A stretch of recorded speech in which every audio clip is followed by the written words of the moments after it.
ನಮಸ್ತೆ ಕರ್ನಾಟಕ. ಇವತ್ತು ಒಂದು ವಿಶೇಷ ಆಚರಣೆ ಬಗ್ಗೆ ನಾವು ತಿಳ್ಕೊಳ್ಳೋದಕ್ಕೆ ಹೋಗ್ತಾ ಇದೀವಿ. ವಿಶೇಷ ಆಚರಣೆನ ನಾವು ನೋಡ್ತಾ ಇದ್ದೀವಿ. ಕರ್ನಾಟಕದ ಕುಮಟಾದಲ್ಲಿ ಇದೀವಿ ನಾವೀಗ. ಇಲ್ಲಿನ ಒಂದು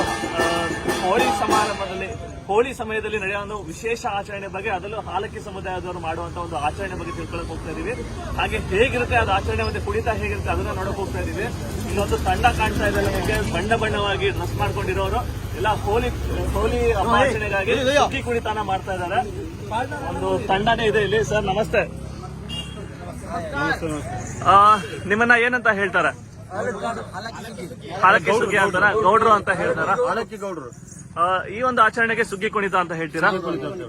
ಈ ಆಚರಣೆಯ ಹಿನ್ನೆಲೆ ಏನಿದೆ? ಒಂದು ವಂಶ ಪಾರಂಪರೆಯಾಗಿ ಬಂದ ಸುಗ್ಗಿ. ಹೌದಾ? ಪ್ರತಿ ವರ್ಷ ಇದನ್ನ ಮಾಡ್ತೀರಾ? ಪ್ರತಿ ವರ್ಷ ಮಾಡ್ತಾರೆ. ಯಾವ ಸಮಯದಲ್ಲಿ? ಹೋಳಿ ಹುಣ್ಣಿಮೆ, ಶಿವರಾತ್ರಿ ಹಾಗೆ ಶಿವರಾತ್ರಿ ಆದ ನಂತರ ಹೋಳಿ ಹುಣ್ಣಿಮೆ ಅಂತ ಬರ್ತದೆ. ಅದೇ ಟೈಮಲ್ಲಿ ಸುಗ್ಗಿಯನ್ನು ಮಾಡ್ತೇವೆ. ಇದು ಹೇಗೆ ಆಚರಣೆ ಮಾಡ್ತೀರಾ?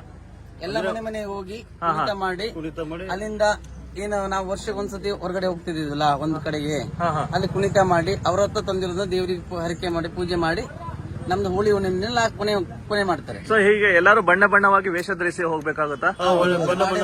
ಇದಕ್ಕೇನಾದ್ರೂ ಒಂದು ಕಾರಣ, ಏನಾದ್ರು ಕತೆ ಏನಾದ್ರು ಇದೆಯಾ? ಪರಂಪರೆ ಮೊದಲಿಂದ ಉಂಟು ಹಳ್ಳಿದಿಂದ.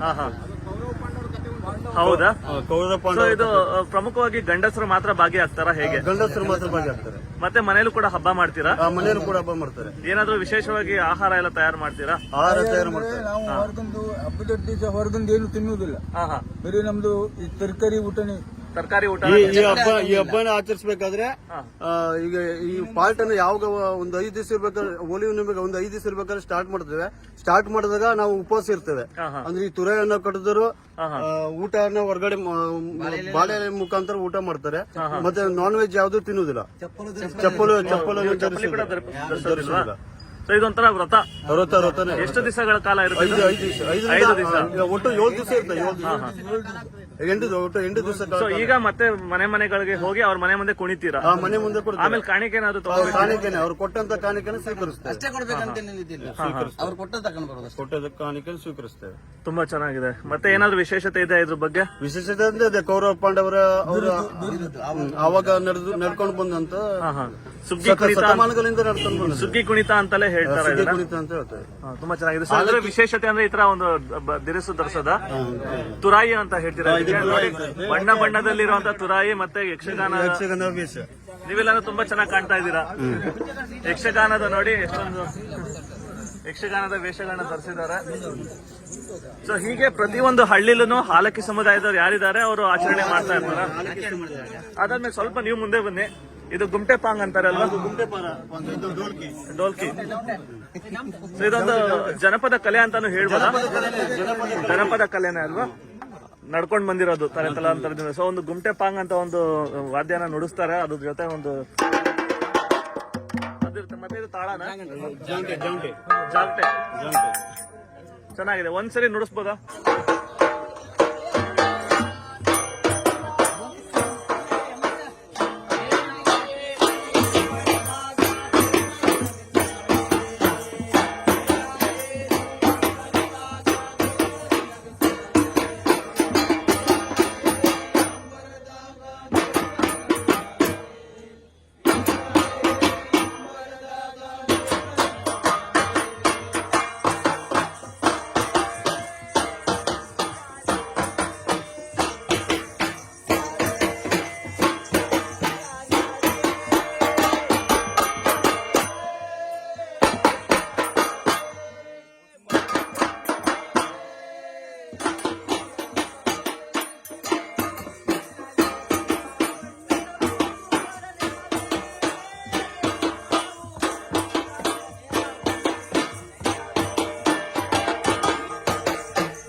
ತುಂಬಾ ಚೆನ್ನಾಗಿತ್ತು. ಧನ್ಯವಾದ. ಒಂದ್ ನಿಮಿಷ ನೋಡಿ, ಸ್ಕೂಲ್ ಹುಡುಗಿ ಕೂಡ ಬಂದಿದೆ ಒಂದು. ನಿಮ್ಮ ಈ ವೇಷ ರಾವಣನ ವೇಷ? ಭೀಮಾನ? ಓ ಚೆನ್ನಾಗಿದೆ.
ತುಂಬಾ ಚೆನ್ನಾಗಿದೆ, ತುಂಬಾ ಚೆನ್ನಾಗಿತ್ತು.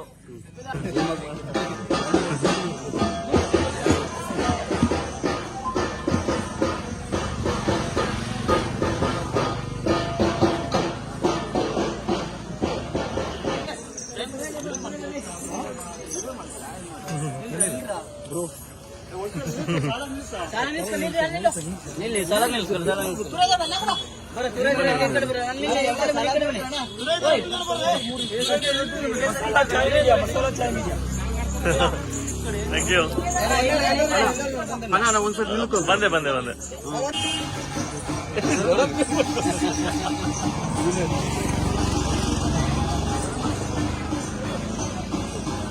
ಇದು ಗುಂಟೆ ಪಾಂಗ. ಗುಂಟೆ ಪಾಂಗ್.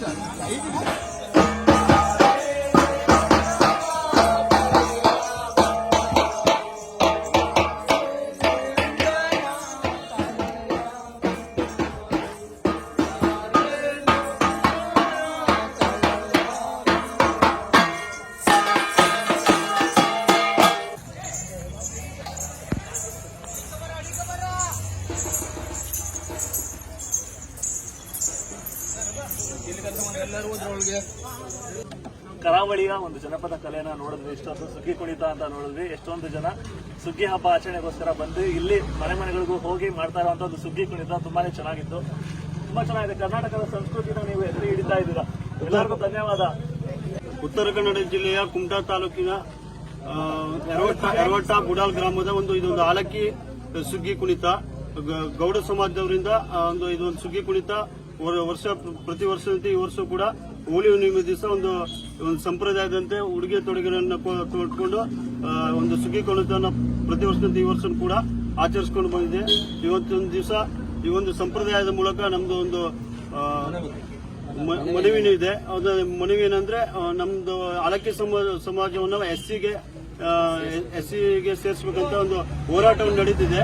ಆ ಹೋರಾಟವನ್ನ ಈ ಒಂದು ಜಾನಪದ ಕಲೆಯ ಮುಖಾಂತರನಾದ್ರೂ ಮುಟ್ಟಿಸಿ ಒಂದು ಸಮಾಜವನ್ನು ಎಸ್ಸಿಗೆ ಸೇರಿಸಬೇಕಾಗಿ ಕೇಳ್ಕೊಳ್ತಿದ್ದೇವೆ.